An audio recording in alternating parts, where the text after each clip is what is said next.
Today I want to look at what has traditionally been my favorite skill in The Sims, and that is gardening. We're going to start looking at it from the perspective of a beginner and then move on to more advanced topics. Two things added in the most recent expansion pack seasons are the bee box and sprinklers. We're going to look at both of those. We'll look at bee boxes a little later because they do affect gardening in a pretty big way. The sprinkler, as you can see, only has a range of 3. What it's showing you there is actually the range of the sprinkler. So you're only going to be able to fit about 9 or 10 plants inside its area of effect. Now, whether you have seasons or not, everything that you need to do gardening is now found under the sort by room outdoor gardening area. There is a planter you click and it brings up everything you need. Now with gardening, when you go to plant, you don't actually need a seed.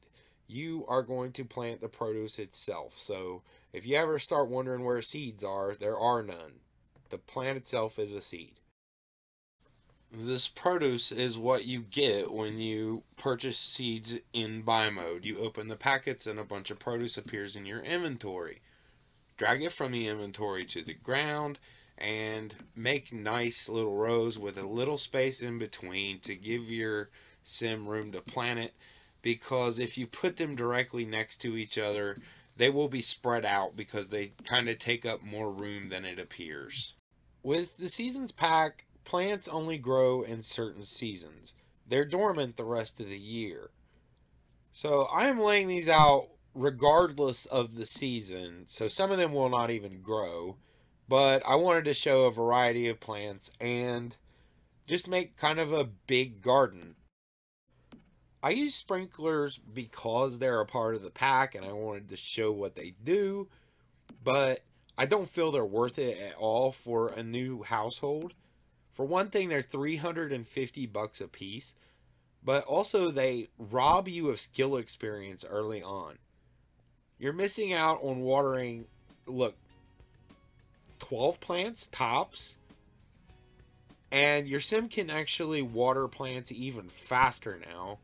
What's worse, watering only needs to be done like once every 4 or 5 sim days.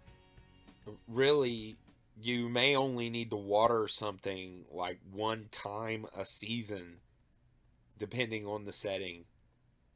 2 at most. It's really not worth it to pay $350 for these.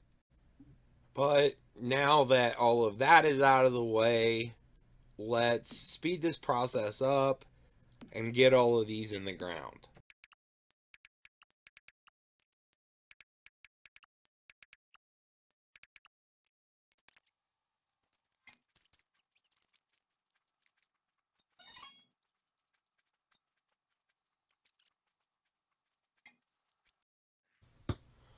When your sim has all the produce in the ground and planted, you will need to water it. You can just click and water all. They'll go about looking for plants to water in the immediate area. On the other side of the lot, you might have to click it again. When you reach level 3, your sim gets an area of affectability on their normal watering animation, and they may hit more than one plant at a time. This is kind of cool, but it also takes a lot of the work out of gardening in the early levels. So you'll be using other means of leveling the skill, not just watering and weeding and all of that. Plants grow incredibly quickly when they're in season, as you can see. This is the very next day, actually. They will have harvestables as well. In general, the most they'll ever have are 6. Each day at 5 a.m., the garden will decide if plants need watered, if weeds grow, if harvestables appear. So basically, 5 a.m. is a magic time. These used to just appear throughout the day, but the fact that they only appear at one specific time each day, it kind of gives you the right to ignore your garden once you've worked on it for the day. It's kind of simplified that way, and either you're going to get something that day or you're not. Harvestables can be sold for money. You can actually make quite a lot of money. You can sell it directly off the vine now without having to pick them. This saves you dragging them from your inventory to the sell icon over and over again. And it is one of the better changes they made to gardening. The sellability is broken into a couple categories. When you click just one type of plant and it says, for example, sell mushrooms, you'll sell only those mushrooms off that one plant. If you pick sell all, your sim will go about selling everything in your whole garden and may even sell things like special spliced plants that you don't want to sell. So you should handle anything that you'd like to harvest first and then get on to the selling. Later, you unlock something called Supercell. This will sell literally everything in like a 10 or 12 block radius from your sim. If you have 2 large gardens or one really long garden, you might have to do this a couple of times, but in general, it's a massive time saver, and it's actually pretty cool to see as well. Little dollar signs will appear all over your entire garden. Okay, I'm American. Simoleon signs, right? As I've said, watering and weeding are really efficient now, and this leaves you with little to do in your garden, actually. You're waiting for the next day for hopefully some weeds to sprout so you can get some XP. Well, you have a new ability called Research. Researching a plant will add it to your notebook. This will tell you what that plant sells for, and if it's involved in any special grafting combos, which we'll get to in a bit. You can access the notebook by going to your Sim's phone.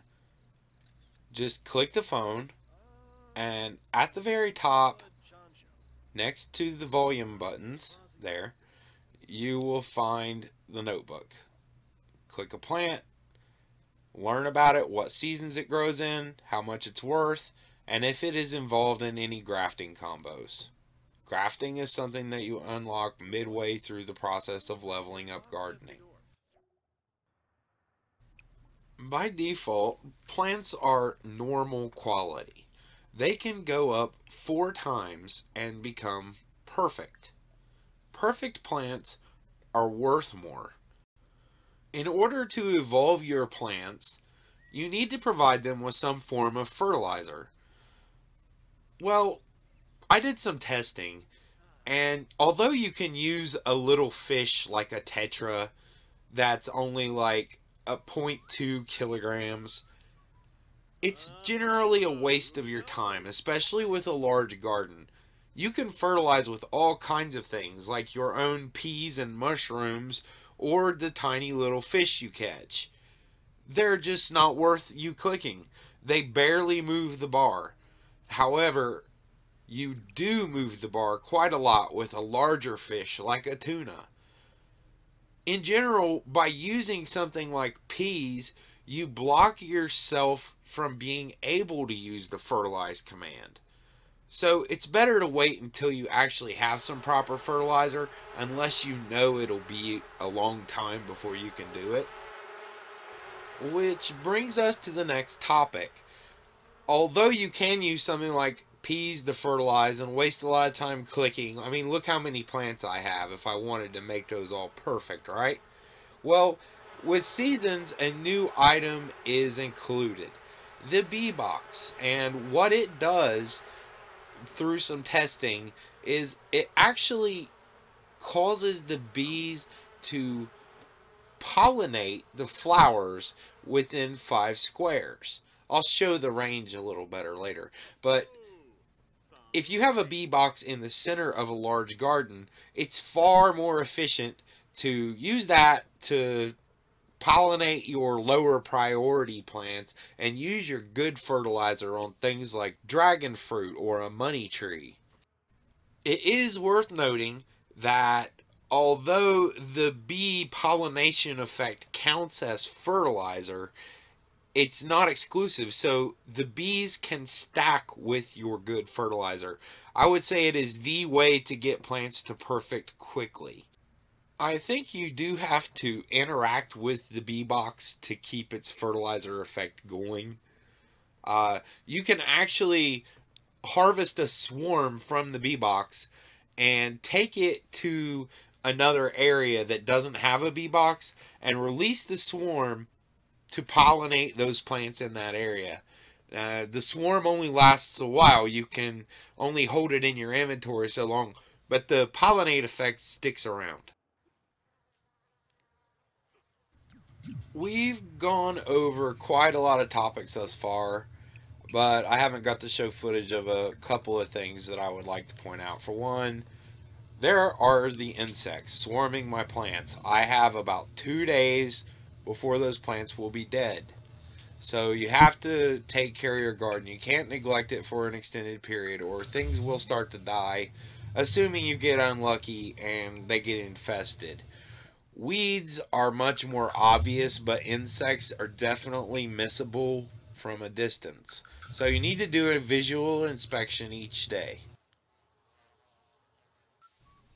Another thing that we haven't shown yet is evolution. When a plant is ready to evolve, it will begin to sparkle. The evolve option appears, and when you execute it, it takes place instantly. It used to be an animation, your sim had to do it. So at night, you can kind of play whack-a-mole and go around and evolve your plants while your sim sleeps. It's something to do, right? Uh, Plants need to be evolved or they kind of hit a wall. They need to evolve to the next level in order to continue to accrue. And fertilizer wears off after a time. You'll want to reapply fertilizer and keep them near a bee box. That bee box is way outside of range for where that sim is. Uh, but it was kind of intended to be that way for testing. So, as you level up gardening, you're going to want to work on the plant collection, and level unlocks help that along because you'll unlock different seed packets, and by level 7, you'll be able to get uncommon plants just from a seed packet. At level 5 gardening, you get the ability to take cutting from one plant and graft it onto another. This would allow you to grow a strawberry and banana tree, for example, and maybe even grow something out of season. Grafting is used to get rare plants, and unfortunately, it's a little strange right now, and I hate to comment on this because I hope they'll change it. Grafting two plants together results in a special unlock. For example, grafting strawberry with snapdragon will give you dragon fruit. Or grafting lily with snapdragon will give you orchid. Apple and cherry make pomegranate. Having the two that make the rare on one plant causes it to have a chance to spawn that type of rare. So you will get a pomegranate maybe if you have an apple and cherry tree grafted together. The problem is that the weightings are poor right now. You have about a 1% chance of getting the pomegranate per harvest. Nevertheless, because of the rare seed packets that unlock at level 10 at 1,000 simoleons a pop, you can eventually complete the plant collection. It's just going to take a bit more work. I don't know why they decided to do this. The grafting was pretty cool. It was actually somewhat of a challenge to come up with all of the combos. Now you can get the majority of the plant collection from seed packets. You're just throwing money at it. So that's a lot of stuff. This has been a very long video guide. You can run about and take cutting from plants in the wild or harvest them and plant them on your home lot. Grafting a cutting to a higher quality plant will speed along that process for you, though. That's probably the best way to do that. You can try to complete the plant collection with just grafting if you like, but otherwise you'll need to use the rare seed packets if you just have a lot of bad luck. Our site has a plant list with every grafting combo listed for you, which you should find helpful. Something that I touched on earlier but didn't get around to showing is the bee box's radius. You can see the little cherry sapling to the right is 5 squares away, and now I'm placing another to the left 5 squares away. You can see that it would make a giant diamond shape. Everything within that radius would be positively benefited from the bee box pollination ability. Something else that I didn't touch on that I think that people will ask about is greenhouses. At first I didn't realize, what do you do to make a glass wall, because there are no glass walls. What you do is you actually just make a regular wall and you fit it with giant windows. There are some giant windows provided. The same thing goes for roofs. When you make the roof, you can go and pick a pattern for the roof by clicking the little blue area there. And yeah, you can see there's about 6 of them. And they all do have different colors, like maybe bronze. That's how you make a greenhouse. It's kind of more like a cosmetic effect. Do remember that plants put indoors, even if it is a greenhouse, they're going to grow and evolve slower. There is a lot to gardening. This is a pretty long video. I hope that you were able to absorb some useful information. If this helped you, subscribe and we will notify you of new content. We have a lot of ideas.